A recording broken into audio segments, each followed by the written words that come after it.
Selamat pagi anak-anak sekalian.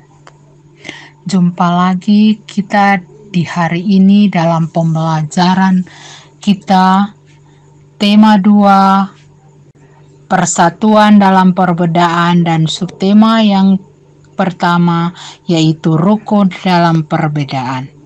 Tujuan pembelajaran kita di hari ini sebagai berikut.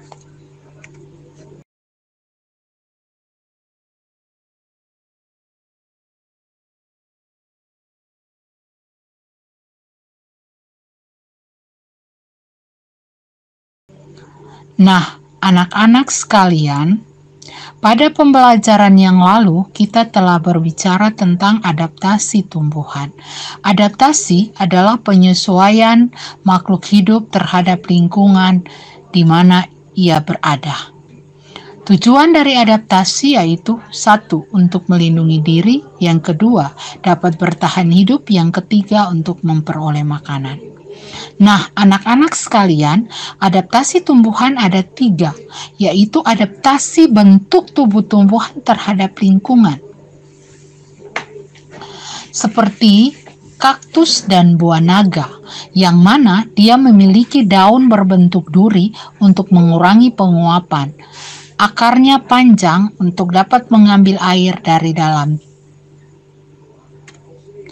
Yang berikut, jati, randu, dan mahoni. Ini adalah adaptasi fungsi dari tubuh tumbuhan terhadap lingkungan, yang mana menggugurkan daun pada saat musim kemarau. Tujuan ini untuk mengurangi penguapan.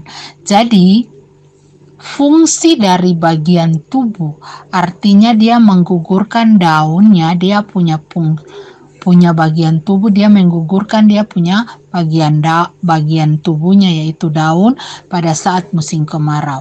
Tujuannya untuk mengurangi penguapan. Jadi bukan saja pada tanaman jati, randu atau mahoni, ada juga tanaman yang lain seperti juga kedondong, ketapang, dan lain-lain sebagainya.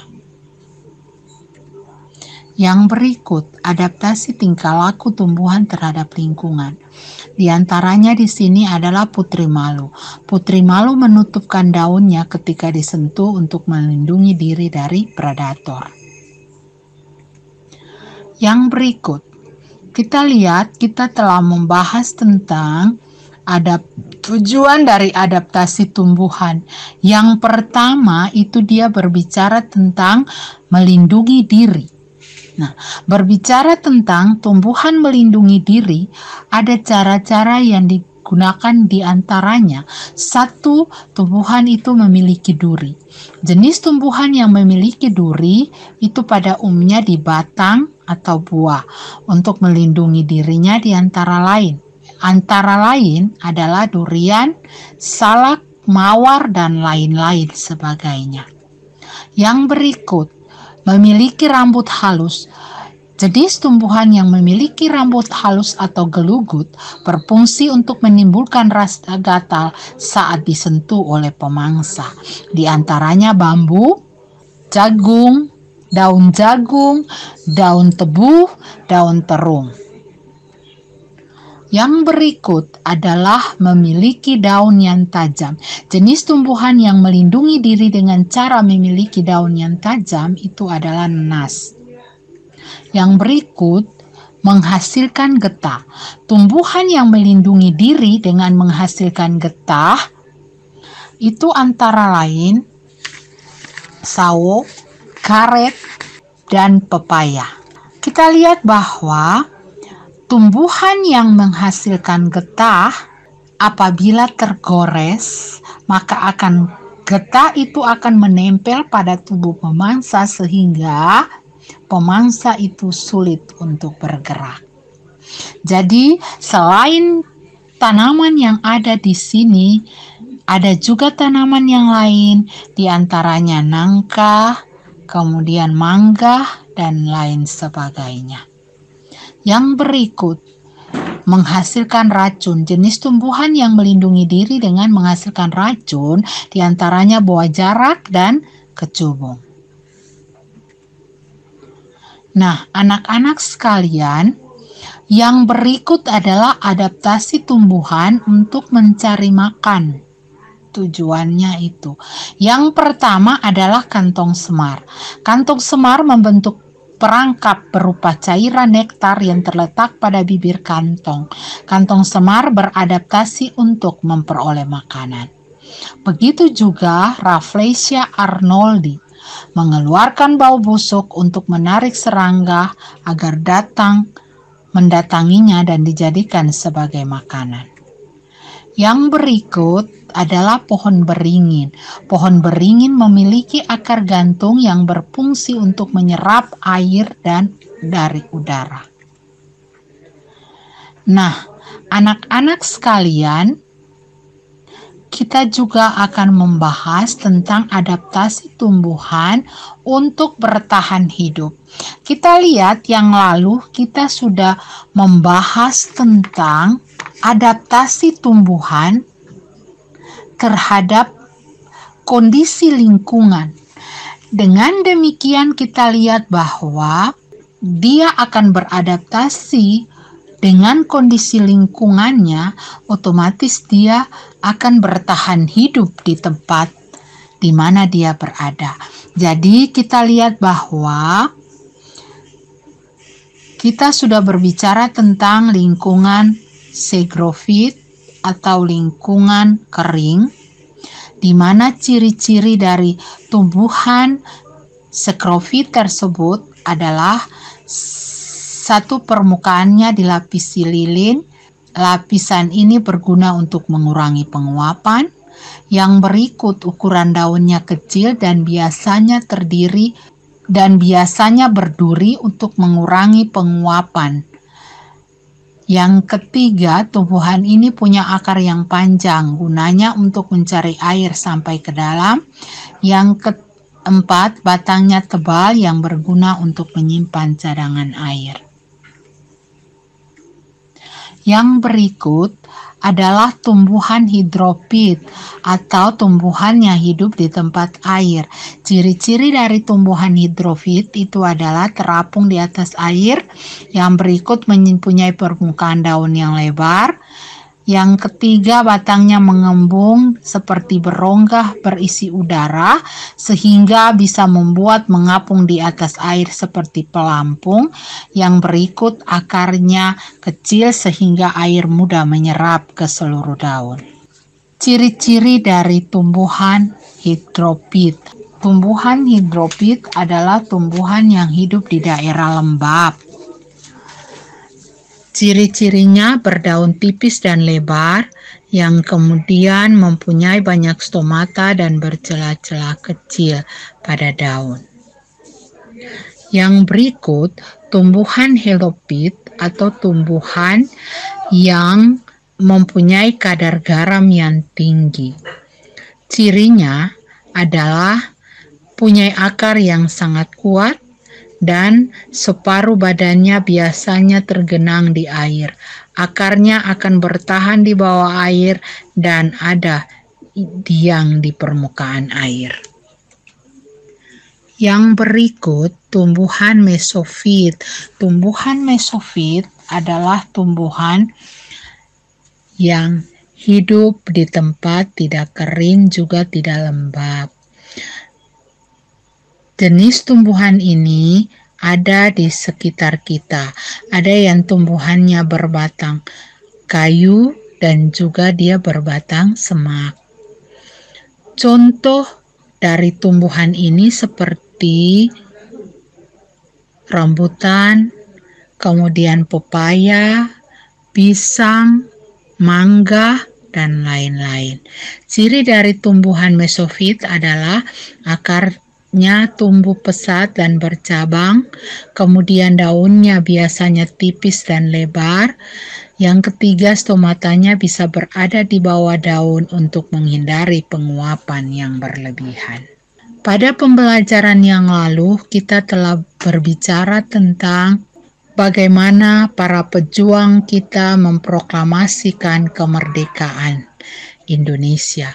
Dengan demikian, kami akan membahas tentang tokoh-tokoh yang berperan dalam proklamasi kemerdekaan Indonesia. Yang pertama adalah Insinyur Soekarno.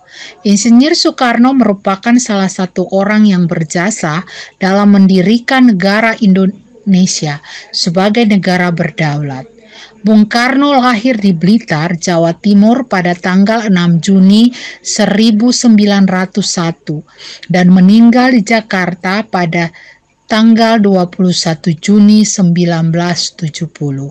Bung Karno menyusun konsep teks proklamasi di Rumah Laksamana Tadashi Maeda bersama Bung Hatta dan Ahmad Subarjo.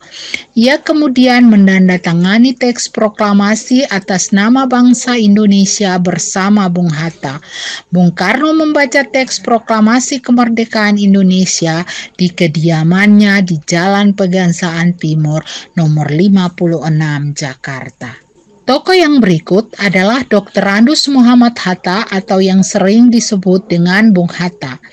Lahir di Bukit Tinggi, Sumatera Barat pada tanggal 12 Agustus 1902. Beliau wafat di Jakarta pada tanggal 14 Maret 1980 pada usia 77 tahun. Bung Hatta menyusun konsep teks proklamasi bersama Bung Karno dan Mr. Ahmad Subarjo. Ia ikut menandatangani teks proklamasi atas nama bangsa Indonesia bersama Bung Karno. Muhammad Hatta adalah wakil presiden pertama Indonesia. Selain itu, beliau adalah Bapak Koperasi Indonesia. Berikut yang ketiga adalah Ahmad Subarjo. Ahmad Subarjo Jojo Adi Surojo. Lahir di Kerawang, Jawa Barat, 23 Maret 1896 dan wafat pada tanggal 15 Desember 1972 pada usia 82 tahun. Beliau adalah Menteri Luar Negeri Indonesia yang pertama. Ahmad Subarjo merupakan salah seorang tokoh dari golongan tua yang berperan dalam mempersiapkan proklamasi kemerdekaan Indonesia. Ahmad Subarjo ikut menyusun konsep teks proklamasi di Rumah Laksamana Tadashi Maeda bersama Bung Karno dan Bung Hatta. Yang berikut adalah Soekarni. Soekarni lahir di Blitar, Jawa Timur pada tanggal 14 Juli 1916. Beliau wafat di Jakarta tanggal 7 Mei 1971 pada usia 54 tahun. Nama lengkapnya adalah Soekarni Kartodiwirjo. Soekarni adalah salah seorang tokoh pemuda dan berjuang yang gigih melawan penjajah. Soekarni mengusulkan agar yang menandatangani teks proklamasi adalah Bung Karno dan Bung Hatta atas nama bangsa Indonesia. Tokoh yang berikut adalah Laksamana Tadashi Maeda. Adalah seorang perwira tinggi Angkatan Laut Kekaisaran Jepang. Beliau membantu persiapan konsep teks proklamasi kemerdekaan dengan mempersilahkan rumahnya digunakan untuk kegiatan yang sangat penting. Di rumahnya berkumpul para tokoh bangsa yang berjasa besar. Walaupun beliau orang Jepang, beliau rela membantu Indonesia karena simpatik terhadap rakyat Indonesia. Yang berikut adalah Fatmawati, yang bernama asli Fatima, lahir di Bengkulu pada tahun 1923 dan meninggal dunia di Jakarta pada tahun 1980. Beliau dimakamkan di Taman Makan Pahlawan di Kalibata, Jakarta. Fatmawati menjahit bendera pusaka Sang Merah Putih yang dikibarkan pada upacara proklamasi kemerdekaan Indonesia di Jalan Pegangsaan Timur nomor 56 Jakarta. Ibu Fatmawati adalah istri dari Insinyur Soekarno. Yang berikut adalah Sayuti Melik. Teks proklamasi kemerdekaan diketik oleh Sayuti Melik. Sayuti Melik adalah salah satu tokoh pemuda yang juga berperan dalam proklamasi kemerdekaan Indonesia. Sayuti Melik mengetik naskah proklamasi setelah ia sempurnakan dari tulisan tangan Bung Karno.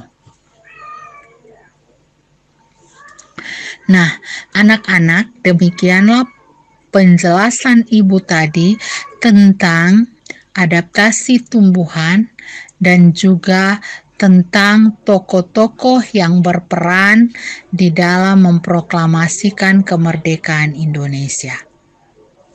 Ibu harap kalian dapat memahami apa yang Ibu sampaikan dan kalian akan menyelesaikan soal-soal yang berikut. Di sini kita lihat pada muatan IPA, kalian disuruh mengamati gambar, kemudian kalian menuliskan alat pelindung diri yang dimiliki tumbuhan tersebut. Yang berikut, untuk muatan bahasa Indonesia, kalian membaca penggalan bacaan berikut dan kalian akan membuat pertanyaan dengan menggunakan kata tanya apa, siapa, bagaimana, mengapa, dan kapan. Nah, anak-anak, sampai di sini pertemuan kita di hari ini. Ibu harap kalian tetap semangat walaupun belajar senantiasa di rumah. Kiranya kalian dapat mematuhi protokol kesehatan untuk selalu menggunakan masker, selalu mencuci tangan, dan jagalah jarak agar kita senantiasa terhindar dari wabah yang sementara melanda akan kehidupan kita di saat ini. Selamat belajar anak-anak, semoga kalian senantiasa diberkati dan dapat melaksanakan tugas ini dengan baik. Terima kasih, shalom.